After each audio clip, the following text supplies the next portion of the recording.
Jika Anda nonton film ini, saya punya pesan sederhana. Satu, tolong jadikan film ini sebagai landasan untuk Anda melakukan penghukuman.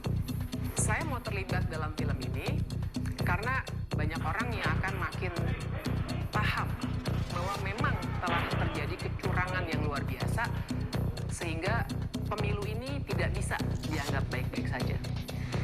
Selain diajak oleh figur-figur yang saya hormati, tentu saja film ini dianggap akan mampu mendidik publik betapa curangnya pemilu kita dan bagaimana politisi telah mempermainkan publik pemilih hanya untuk memenangkan kepentingan mereka. Kecurangan ini jangan didiamkan atas nama kelancaran pemilu.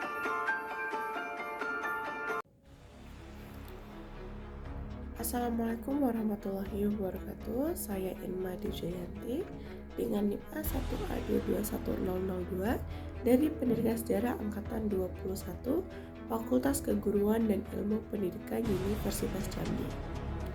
Kali ini saya akan memberikan sedikit ulasan saya terkait film dokumenter yang telah ditayangkan di YouTube dan menjadi bahan pembicaraan yang ramai dibicarakan di media sosial Twitter dan TikTok.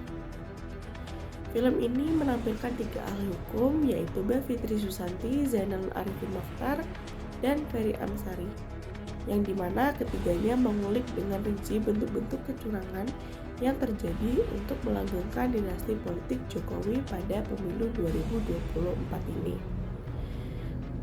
Film Dirty Vote memperlihatkan peran Presiden Joko Widodo dalam kontestasi politik. Presiden diduga mengarahkan lembaga negara dan berbagai instrumennya untuk membantu pemenangan Prabowo Gibran. Setelah saya menonton film ini atau film dokumenter Dirty Vote ini, menurut saya semua data dalam film Dirty Vote sebagai fakta-fakta. Namun, kemampuan merangkainya menjadi narasi untuk membutuhkan kemampuan sintesa yang kuat dan mumpuni. Dalam membuat film ini itu membutuhkan keberanian yang luar biasa karena kita akan mengulik bagaimana politik di Indonesia dan masyarakat bisa mengakses kemudian menonton film Dirty Vote ini sebagai landasan bagi para pemilih untuk bersikap dan menentukan pilihannya di TPS pada 14 Februari 2024 nanti. Bahkan tanpa film ini pun masyarakat harusnya bisa mencari informasi yang akurat untuk menentukan pilihan pada pemilu legislatif dan pilpres nanti. Salah satu syarat demokrasi yang sehat adalah adanya perilaku politik warga. Sikap itu mendasar pada pengetahuan memadai dan sikap yang jujur terhadap situasi yang ada. Bukan sikap karena ketakutan, intimidasi, ataupun distorsi karena faktor pengganggu, misalnya money politik, atau yang saat ini sedang terjadi di kalangan masyarakat baik dalam pemilihan capres maupun anggota calon legislatif lainnya.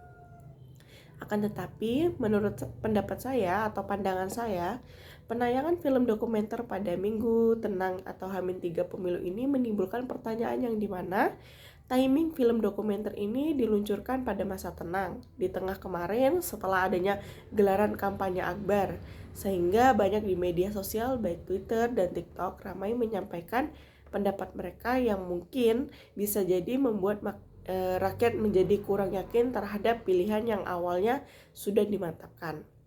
Tetapi masyarakat Indonesia merupakan orang-orang yang pintar, di mana selain dapat menonton film dokumenter Dirty Vote ini, mereka juga dapat mengakses YouTube, TikTok, ataupun media sosial lainnya untuk melihat rekam jejak yang dapat dijadikan sebagai acuan dalam melaksanakan pemilu pada 14 Februari 2024 nanti.